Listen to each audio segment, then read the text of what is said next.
دونوں چیزیں ہمیں قرآن سے ملیں گی۔ اگر یہ دونوں چیزیں ہی قرآن سے ملنی ہیں تو پھر میں آپ ہی کی دلیل کی رد دینے لگا ہوں کہ اگر دونوں ہی چیزیں ایک ہی جگہ سے ملنی تھی تو پھر رسول کو دو مختلف چیزیں کہنے کی ضرورت کیا تھی؟ رسول نے قرآن کے ساتھ سنت کیوں کہا؟ اگر رسول نے قرآن کے ساتھ سنت کہا ہے تو سنت کسے کہتے ہیں؟ سنت کہتے ہیں کہ وہ کام جو رسول نے اپنی زندگی میں کیا ہو، جو رسول نے کہا ہو یا رسول کے سامنے کیا گیا ہو اور رسول نے اس پہ خاموشی اختیار کی ہو، یعنی کہ قولی، فعلی اور تقریری۔ تو اب ہمیں بتائیں کہ سنت جو ہے وہ کس کے پاس ہے؟ اگر آپ اسی حدیث کو مان لیا جائے تو آپ سنت کس سے لیں گے؟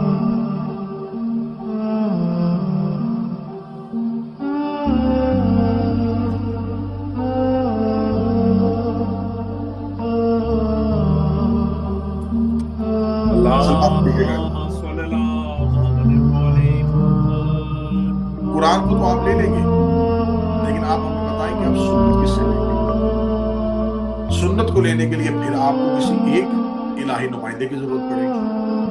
اب اگر آپ یہ کہتے ہیں کہ ہمارے پاس صرف قرآن ہے تو ہم قرآن سے ہدایت لیں گے، تو اسی امام جس کا آج دن ہے، جس کی ہم گفتگو کرنے جا رہے ہیں، اسی امام ہی سے میں ایک آپ کو واقعہ سناتا ہوں کہ اسی امام کے دور میں عامر بن اسحاق نامی ایک ایسا شخص پیدا ہوا جس نے قرآن کی مختلف آیات کو نکالا، اور وہ فلسفی تھا۔ اس نے قرآن کی مختلف آیات کو نکال کے اس سے اپنے ذہن کے مطابق معنی اخذ کیے، اور معنی اخذ کر کے اس نے قرآن کی اس آیت کو دوسری آیت کے ساتھ ٹکرایا، اور ٹکرانے کے بعد کہا کہ میں وہ شخص ہوں جس نے قرآن میں سے وہ آیات نکال کے علیحدہ کر لی ہیں جو قرآن کے حق میں نہیں ہے، یعنی کہ وہ قرآن کی آیات ہے ہی نہیں۔ اور وہ فلسفی تھا، اور فلسفی جو ہوتے ہیں ان کے پاس اگر آپ بیٹھ جائیں تو جب فلسفے کے جال میں آپ کو بن لیتے ہیں تو پھر سننے والے کی باہر نکلنے کی گنجائش نہیں ہوتی۔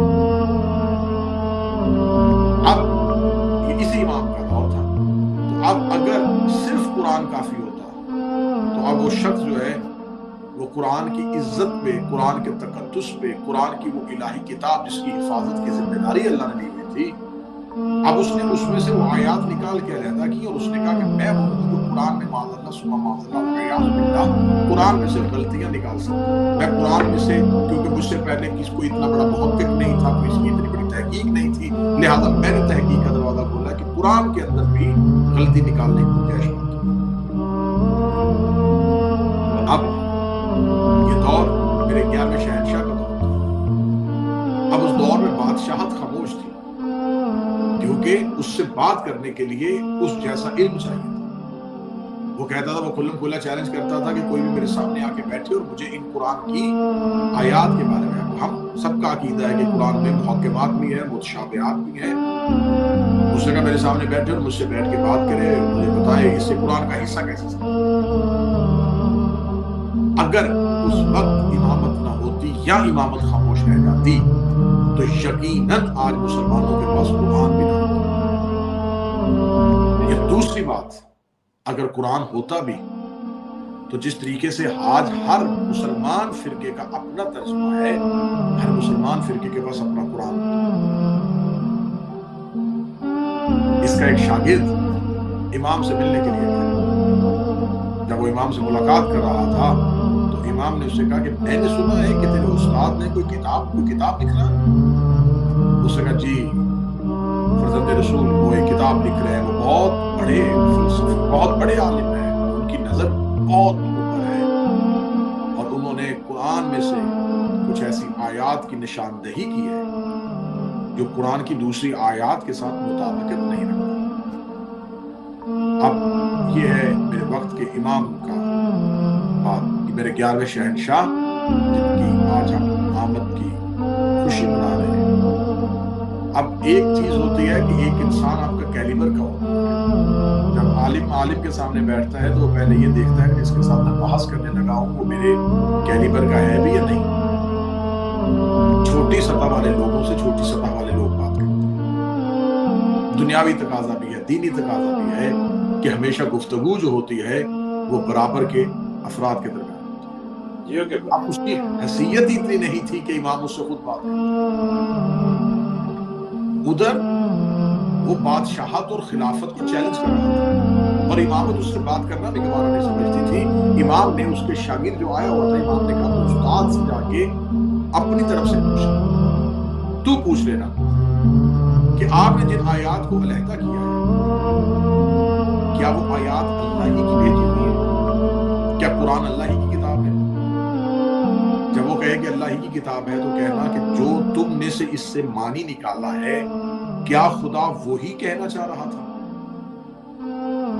اور اگر خدا وہی کہنا چاہ رہا تھا جو تو سمجھا تو تجھے کس نے یہ وحی کی ہے کہ خدا یہ کہنا چاہ رہا تھا؟ اور اگر تیرے پاس وحی آتی ہے تو تو اس فرشتے سے یہ کیوں نہیں پوچھتا کہ خدا یہ کیوں کہنا چاہ رہا تھا؟ اور اگر تیرے پاس وحی نہیں آتی، تیرے پاس فرشتہ نہیں آتا، خدا تجھ سے گفتگو نہیں کرتا، تو تجھے کون بتاتا ہے کہ خدا یہ کہہ رہا تھا؟ تو خدا کی بات پہ اپنی قیاس کیوں کر رہا ہے؟ شاگرد خاموش ہوا، فرزند رسول کی بارگاہ سے اٹھا، میرے 11 شہنشاہ کی بارگاہ سے اٹھ کے سیدھا اپنے استاد کے پاس گیا، جا کے اس کے پاس بیٹھ کے کہنے لگا کہ میں آج آپ سے کچھ سوال کرنا چاہتا ہوں. اس نے کہا ہاں آپ پوچھ کیا پوچھنا چاہتے ہیں؟ اس نے امام کے بتائے ہوئے سوال دہرائے. اس فلسفی نے سر اٹھایا، اس کی طرف دیکھا، دیکھ کے کہنے لگا سچ بتا یہ سوال کس نے پوچھے؟ کیونکہ یہ سوال تیرے ذہن سے نہیں آ سکتے، یہ سوال تیرے ذہن کی پیداوار ہو ہی نہیں سکتے. بتا تجھے یہ سوال کس نے سکھائے ہیں؟ اس نے کہا ابھی فرزند رسول امام حسن عسکری علیہ السلام کی بارگاہ میں تھا تو بارگاہ امامت سے مجھے یہ سوال اتنا کہنا تھا. تو تاریخ یہ لکھتی ہے کہ چراغ کی لو میں وہ کتاب لکھا، اس نے اسی چراغ کی لو میں اپنی کتاب کو جلایا. جلانے کے بعد اس نے فوراً اپنے شاگرد سے کہا، اس نے کہا امام کی بارگاہ میں جاؤ، اس سے جا کے کہنا کہ میرا سلام ہو، اگر آپ نہ ہوتے تو یقیناً میں جہالت کی موت ہی کرتا. تو اب امامت جو ہے اگر قرآن کافی ہے تو قرآن میں تو بہت سی چیزوں میں اٹھنے والے سوالات موجود ہیں.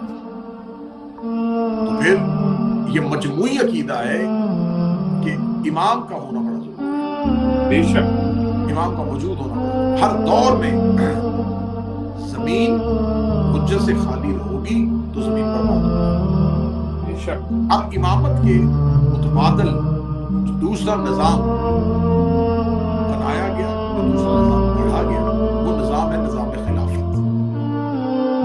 اس نظام کو نظام امامت کے مقابلے پہ بنایا گیا.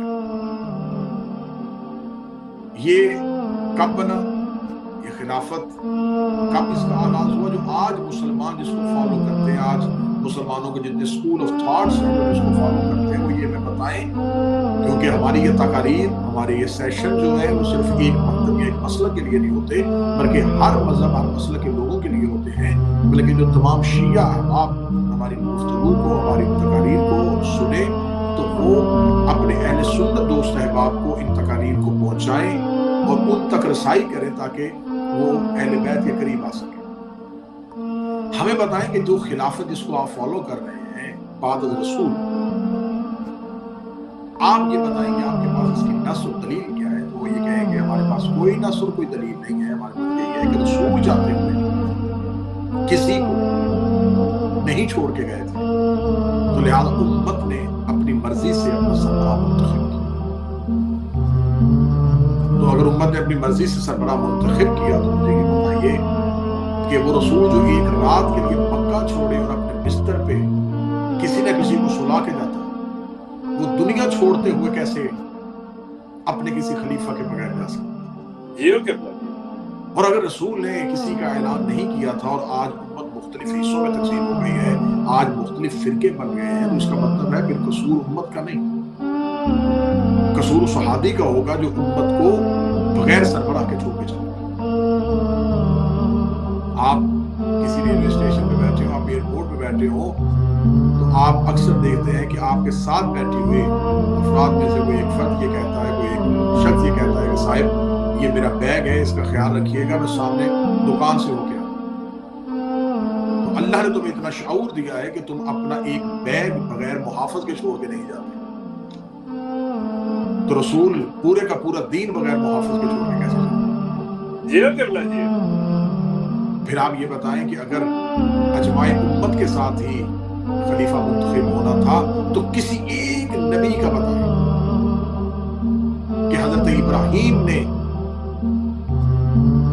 امامت اپنی مرضی سے لی، حضرت داؤد کی خلافت اس دور کے لوگوں کی اکثریت نے طے کی، حضرت سلیمان کی حکومت اس دور کے لوگ